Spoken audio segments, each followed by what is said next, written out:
Well, we're at the end of Germany's turn 2, right before the placement phase. The action, not much in the Pacific other than in China. You know, the standard taking of the front ones, some free walk-ins.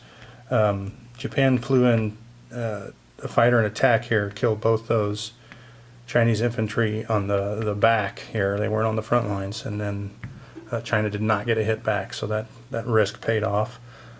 They took Yunnan, but then China took Yunnan right back. That's kind of how that works. And now they're starting to fall back. As you can see, Japan is coming in force. Russia started to send some guys back towards Moscow. And over here, Britain, or UK, Europe came down here to Ethiopia to clean out those guys. Now, typical in an out-of-box game, you could bring this cruiser over for a shore bombardment, but with that being UK Pacific and going at a different turn than Britain, you can't do that. So I brought this tack down that was on the carrier, and as you can see, they came away with only one, even with that odds. You know, with a transport, there was an infantry here, a mech in Egypt, and it came down to one surviving British artillery. Now, the brutal part of this Toronto thing, because I don't like doing it, and you always lose the British Navy. However, I lost the British Navy right off the bat. The first roll, the Allies got 2 hits, and the Axis, having 3 fighters, a battleship, and a cruiser, got 5 hits. And the second round, 1 hit for the Allies, and then 3 wiped out. I probably should have pulled back and saved those planes, but I thought I could at least make Italy pay with a few more planes, but it didn't work out so well. Germany took the plane loss. They lost the cruiser and a hit on the battleship. So that was the most painful Toronto thing I've ever seen. Normally, even if they survive, though, the Germans or Italians clean them up next turn. So Toronto, basically, you throw away the British fleet. Now, the advantage is you would get that transport. The only thing they did, they came over with Gibraltar, and then they were able to use the other transport here to take Greece. So you would have stopped one of those moves at the expense of your entire British fleet. So I don't know. You make the call. Italy also came in and took Tunisia and Alexandria. Yeah, Alexandria. So Italy, you know, scooped up some territory, and they took away both UK bonuses. So I'd say it was a win for Italy on that first turn. As far as Britain, they came over to attack these subs. It went 4 rounds of rolling until there was a hit, and then one of the subs hit, and the British destroyer hit. So 1 German sub survives. So that didn't work out so well either. So at the space of 1 turn, Britain's entire European fleet is reduced to a destroyer and a transport. So not happy about that at all. They did bring their transport from Europe down to here to walk on to Brazil next turn, because the German fleet, if they'd have came here with reinforcements for Gibraltar or whatever, they would have been destroyed by the Germans coming down on turn 2, which they did. And if they'd have come over here, that sub survives and that its transport dies there. So it was meant to cash it in, I guess. This bomber, you know, flew down from southern Germany and landed in Gibraltar, so it was an auto kill there. Now in Germany's turn 2, they came in and took Normandy, and they bombed that factory. Only having 1 bomber, they only got 5 damage. It was a bad roll. And then, let's see, I think that's all they did. Germany took Morocco, Normandy, sank a transport, and then bombed the factory. Italy also took out the remaining 2 in Yugoslavia. So, with that being said, after turn 1,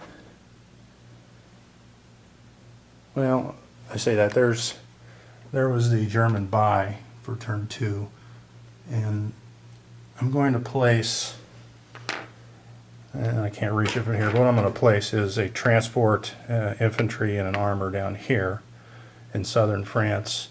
The other transport up here in 113, along with the sub, and then all the units that I can in Germany, and the rest in Western Germany. So that's where they're going to go.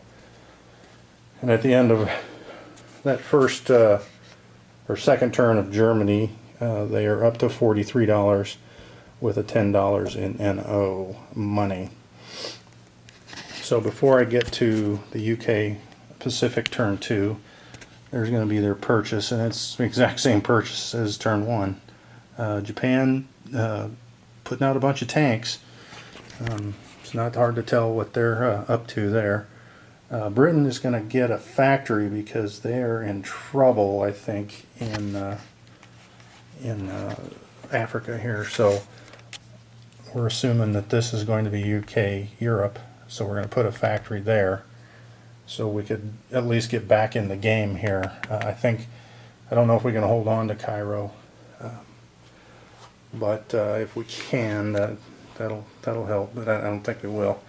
Italy with $24 because they had $10 in NOs there. That's their purchase. China, $15, pretty standard.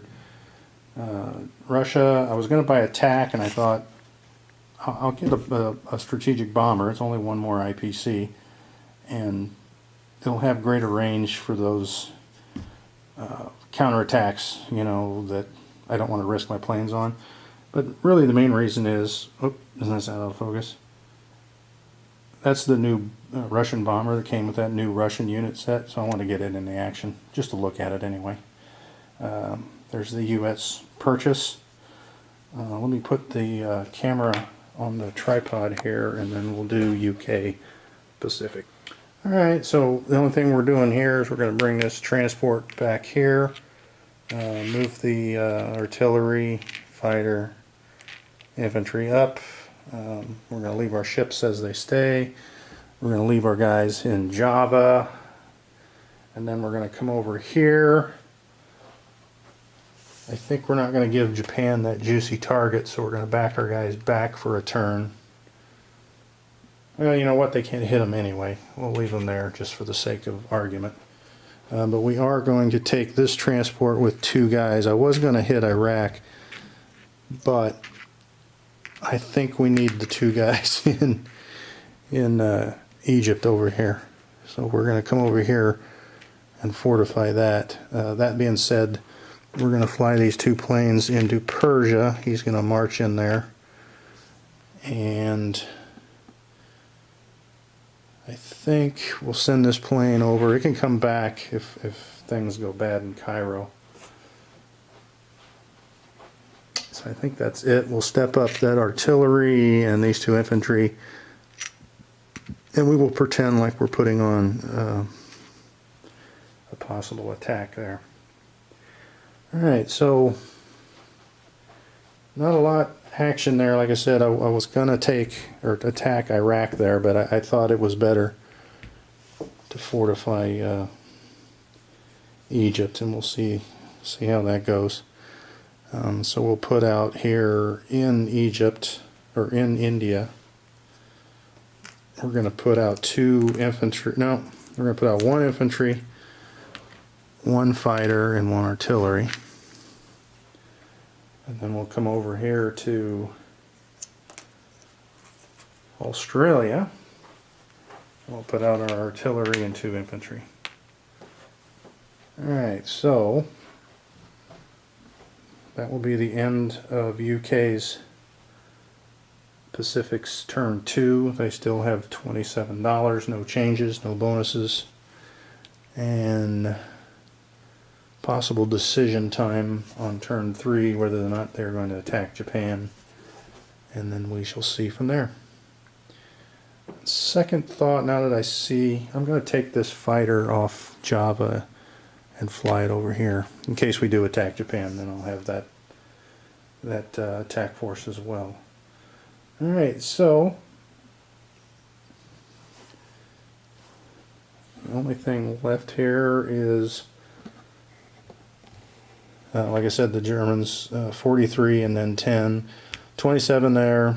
Japan went up to 30 plus the 10 NO. Britain at 31, and then they had 6 in NOs, but those are both gone now because Italy has taken one territory in Africa and one territory out of Africa. So that's it for that. Rotate over Italy. They were at $14 plus 10 in NOs. China was 9 with 6 NOs, and then US and Russia, no effect. And then France, they didn't really do anything, although I did forget to move this, so I'm going to move this up to C Zone 81 to protect that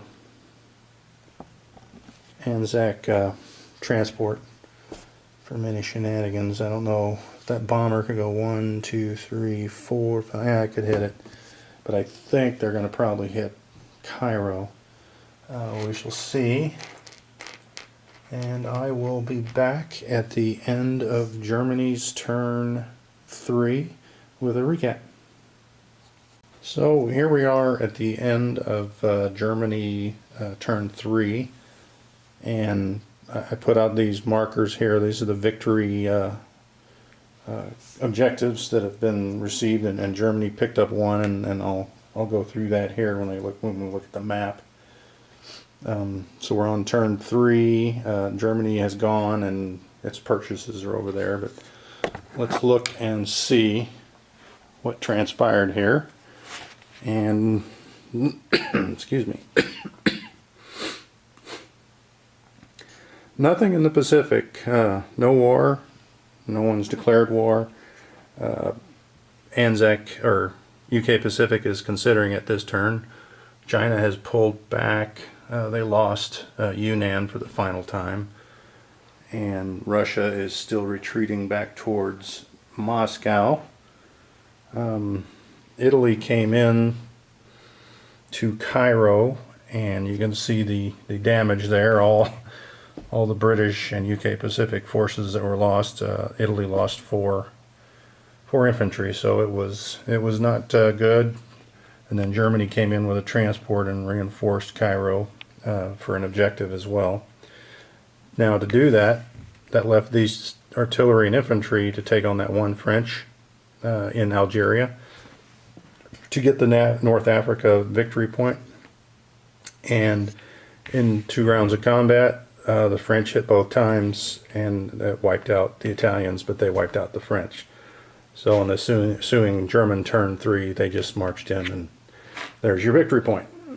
So 1 down for the Axis, which I think is probably the easiest to achieve. Well, I say that. A lot of times Cairo doesn't fall, so that I wouldn't say it's the easiest, but certainly in this game because of that Toronto raid failure.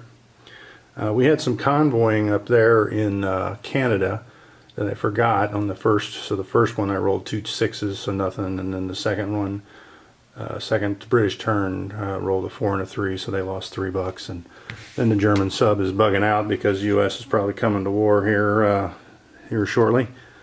There's the purchases for Germany for turn 3, so we'll move there. Not a lot of action for Germany. They did not declare war. So they have pretty much got everything ready for Operation Barbarossa.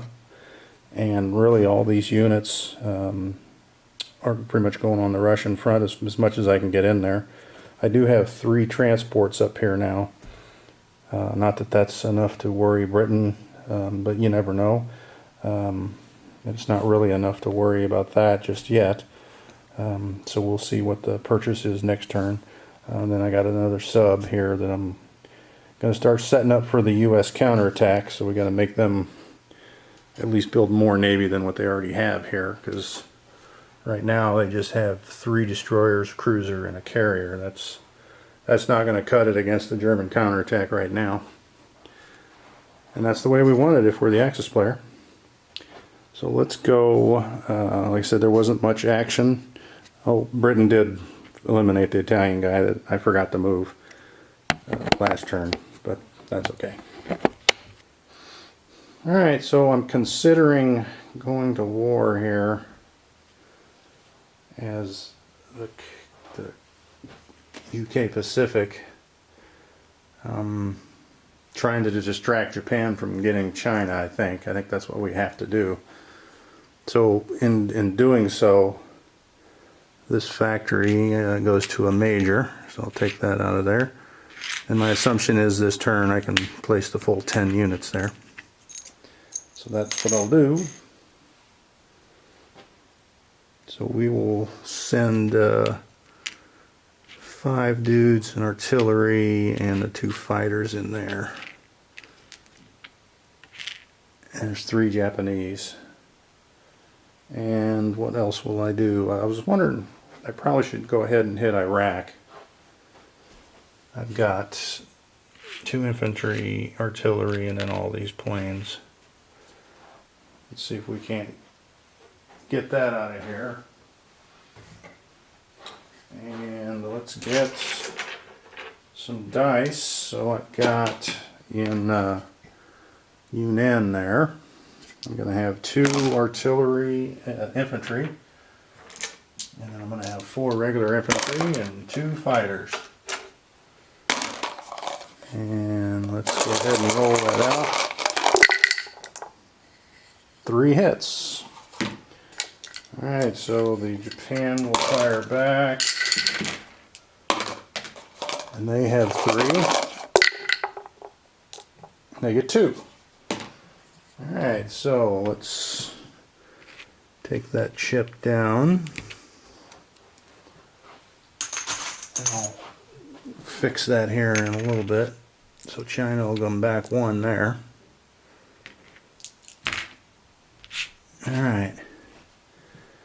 That will distract Japan a little bit. And over here we've got an infantry artillery paired, 1 infantry, 2 fighters, and attack. And let's roll that. 2 hits. Alright, so I believe there's 3 in Iraq, so let me grab another green dice.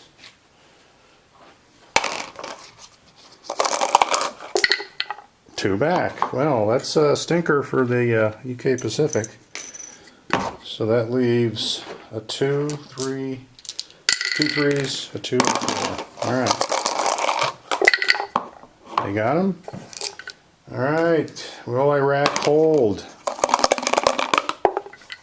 They do. So I'm not going to lose a plane. So that means Iraq is empty of troops. So I'm going to put that British marker on there, and they will be able to, they won't be able to walk in there because they don't have anybody there.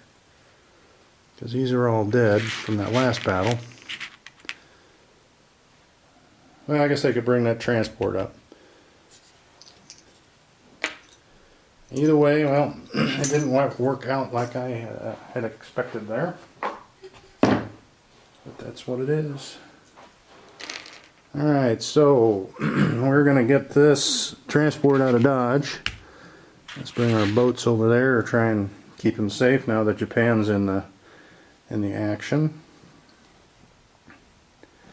What else have we got here? We're going to move up these 2 guys. Planes will come back. And then over here, off the coast of Australia, we're going to get out of Dodge. And at least make Japan come way after him. And that will be it. So we've upgraded our factory to a major. So we're going to put on 5 infantry, 3 artillery. Alright.